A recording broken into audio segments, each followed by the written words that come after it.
రూపాయలు ఇస్తున్నారు. ఈ వాడు తీసుకోలేవే, ఏదో ఫార్మాలిటీ 2 సార్లు అడుగుతా, మళ్ళీ వచ్చేస్తా. వాడు తీసుకుంటే నీ చెప్పుతో కొట్టు నన్ను. సరే అల్లుడు, జాగ్రత్తగా వెళ్ళరా. సరే ఇదిగో ఖర్చులకు 1000 రూపాయలు ఉంచుకో.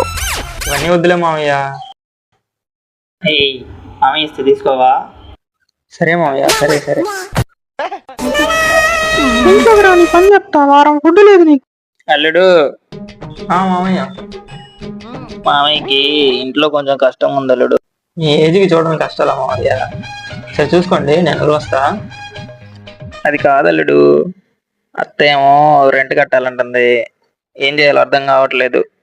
అవన్నీ నువ్వు కట్టేస్తావు మామయ్య, నాకు తెలుసు. సరే నేను వస్తాను. ఇదంతా కూడా నాకు బాధ అనిపించలేదురా. నేను చెప్పాలనుకున్నది నీకు అర్థమయ్యి కూడా అర్థం కానట్టు నటిస్తున్నావు చూడు, మండుతుందిరా. అది కాదు మామయ్య, ఆ 1000 రూపాయలు పెట్టుకుని నేను బతకాలనుందా ఏంది? పో పో.